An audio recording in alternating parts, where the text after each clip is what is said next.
Ouais, il y en a d'autres, en réalité, qui sont dans ce cas-là. En choisissant les 31 joueurs, on savait que le groupe était un petit peu disproportionné. Donc, dans la mesure où il y avait des joueurs qui avaient beaucoup joué jusqu'à présent, qu'il fallait gérer physiquement.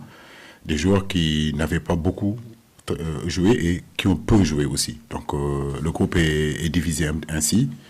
Mais c'était important en réalité dans cette période-là de rappeler quand même tout le monde. On sait très bien que le groupe de ce mois de mars-là sera différent du groupe du mois de juin. Maintenant, le temps de jeu, c'est hyper important, on le sait. De là à aller dire que aujourd'hui, je peux me permettre de dire que celui qui ne joue pas en club, il ne sera pas sélectionné. J'irai pas jusque-là, mais on sera très, très, très, très attentif en réalité sur les temps de jeu parce qu'effectivement, nous irons vers deux gros matchs, que ce soit contre le Congo et contre la Mauritanie, où on aura vraiment besoin que tout le monde soit à 100% en club pour pouvoir justement donner le répondant qu'il faut, le maximum qu'il faut en tout cas pour ces deux matchs-là qui comptent pour les éliminatoires de la Coupe du Monde. Euh, je le dis, je le répète encore, c'est des matchs amicaux. Moi, je n'ai pas regardé le match de Bénin Côte d'Ivoire. Une chose est sûre, c'est que le Bénin, on le connaît, ils ont fait partie ils faisaient partie de notre pool pour les éliminatoires de la CAN 2024 en Côte d'Ivoire. D'ailleurs, c'est nous qui les éliminons. Donc, nous savons que ça sera un match disputé. La preuve, le dernier match qu'on a joué chez eux, on menait jusqu'à la 94e minute. Je crois qu'ils ont égalisé. C'est une équipe qui ne lâche rien. C'est une équipe qui se battra. Et en réalité, c'est ce que nous cherchons aussi. Nous voulons aussi une bonne opposition. Ça sera un bon match, un match physique, un match très africain. Donc, tant mieux pour nous. C'est ce qu'on est venu chercher ici à Amiens, c'est-à-dire avoir vraiment une bonne opposition qui nous préparera à ces deux matchs au mois de juin. Oui, Bakary. Merci. Bonjour coach, Bakary Cissé.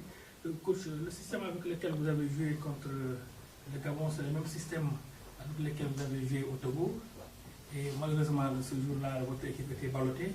Mais face au Gabon, nous avons vu qu'il y avait une domination territoriale de l'équipe.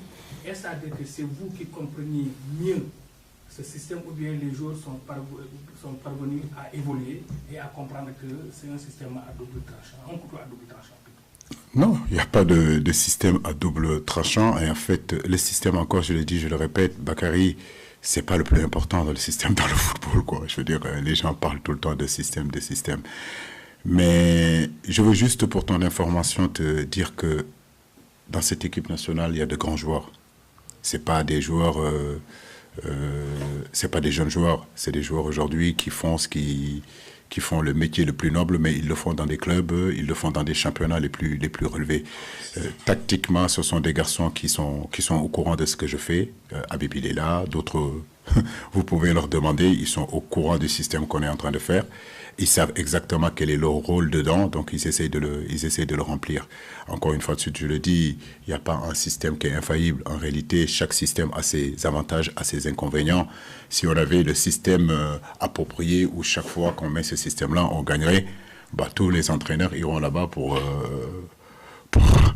être le talibé en réalité de cet homme-là qui a trouvé ce secret-là. Mais bon, bien sûr que dans chaque système, il y a des avantages, il y a des inconvénients.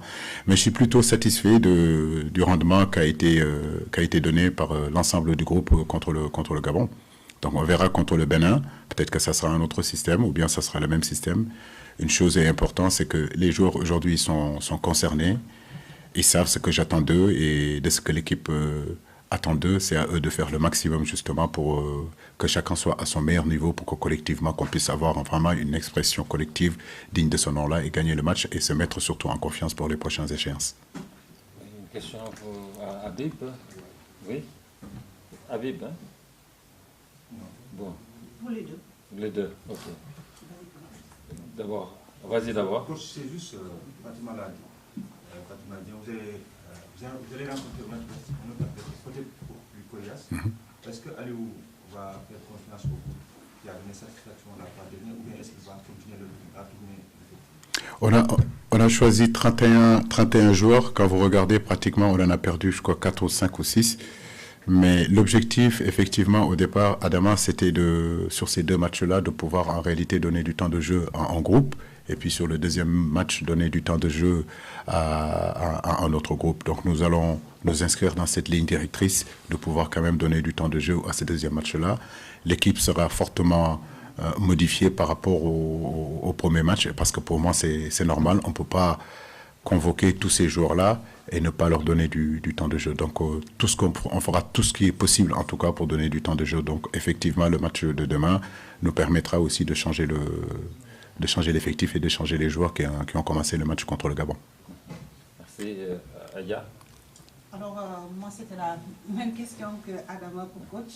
Alors, bonsoir Habib. Bonsoir. C'est par rapport à l'attaque, vous êtes un attaquant.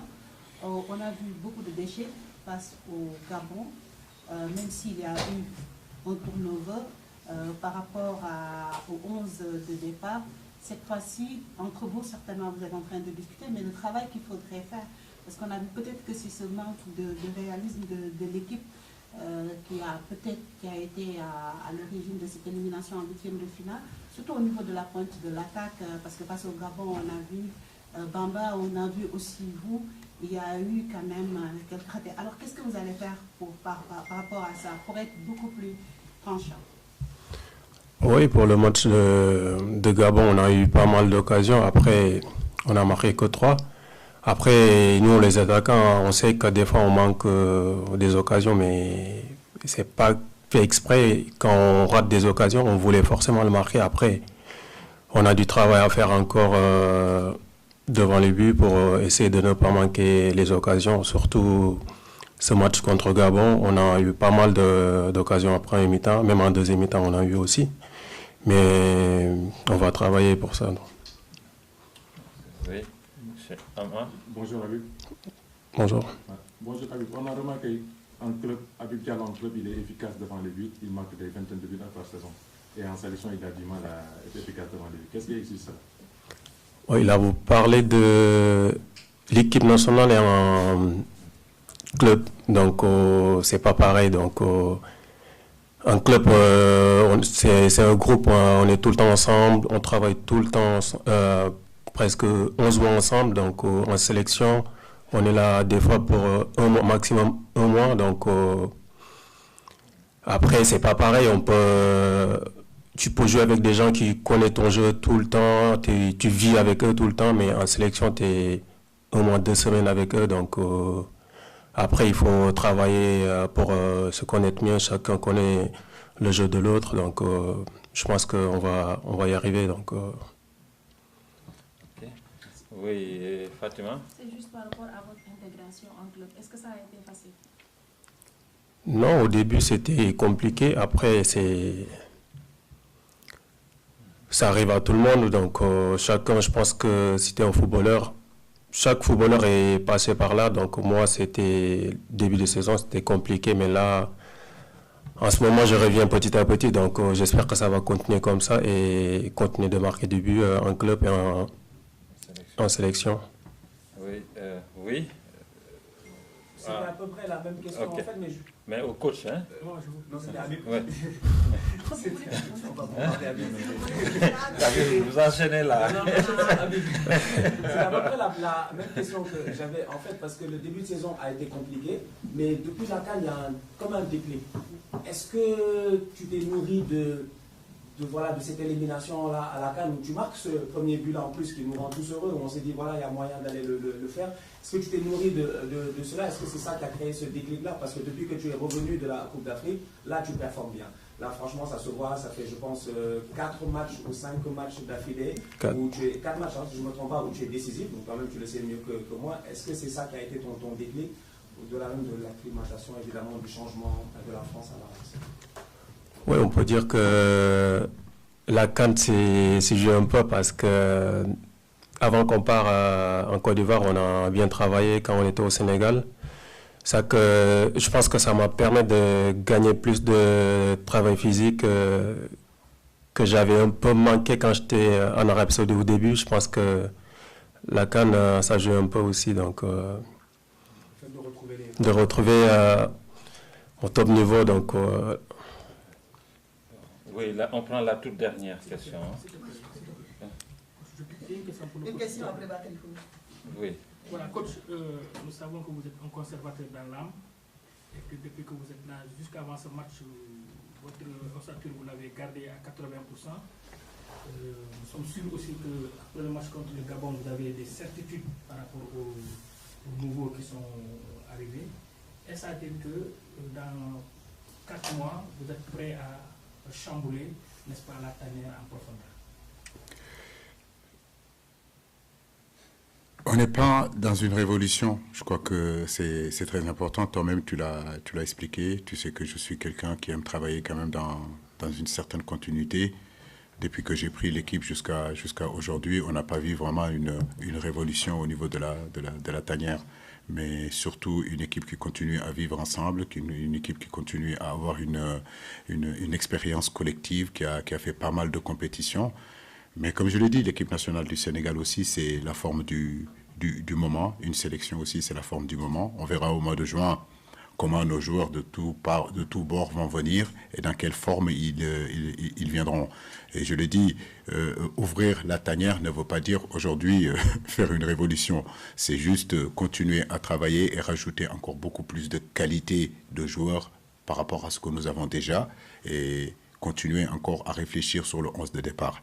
Mais en réalité, ce qui est important, je le dis et je le répète tout le temps, c'est que le Sénégal aujourd'hui est doté de nombreux joueurs partout dans le monde. Et aujourd'hui, ces 2 matchs-là nous permettaient d'ouvrir la tanière. Nous l'avons ouvert. Nous allons l'ouvrir encore demain. Et au mois de juin, on verra, comme je l'ai dit, les formes du moment. Voilà, donc ils vont venir un petit peu de partout. Et les formes du moment, à partir de là, nous constituerons une équipe compétitive. Mais l'ossature du groupe, vous la connaissez, le noyau du groupe, vous le connaissez, la colonne vertébrale de cette équipe-là, tout le monde la connaît. Donc on n'est pas là pour faire une révolution, mais surtout préparer ces jeunes-là, leur ouvrir la tanière, leur donner la possibilité de venir s'intégrer et qu'on puisse continuer le travail. Merci. La dernière question. Fatima. La dernière question, c'est par rapport au sélectionneur. Qu'est-ce qu'Aliou cherche en jouant ces 2 équipes qui ont des profils différents, le Gabon et le Bénin? Merci. Oui, le Gabon, tout le monde connaît les Gabonais, je l'ai déjà dit à nos joueurs, et le match de vendredi l'a montré. Ce sont des joueurs très, très, très habiles avec le ballon, très techniques, capables de maîtriser la balle. Ils ont vraiment les fondamentaux sur le plan technique vraiment parfaits. Le Bénin, c'est une équipe un peu plus directe, une équipe qui joue sur l'impact physique. C'est une vraie équipe africaine qui joue sur les premiers ballons, qui joue sur les deuxièmes ballons, qui est dans les transitions, mais qui est capable aussi techniquement par moment aussi de jouer dans les intervalles. Donc c'est 2 styles qui sont différents. Donc c'est pour cela que la pertinence de ces 2 matchs-là est là. On a joué une équipe qui a joué plutôt, qui était le Gabon, qui était dans la possession, dans le contrôle du match. Et demain, je pense qu'ils seront dans le contrôle du ballon, mais surtout, ils seront dans la verticalité et les deuxièmes ballons. Et je pense que ça, c'est très important de nous imprégner de ça, parce que contre le Congo au mois de juin, il y aura beaucoup de verticalité, il y aura beaucoup de duels. Donc, on sera servi demain et je pense qu'en préparation pour le match du Congo, ça serait pas mal.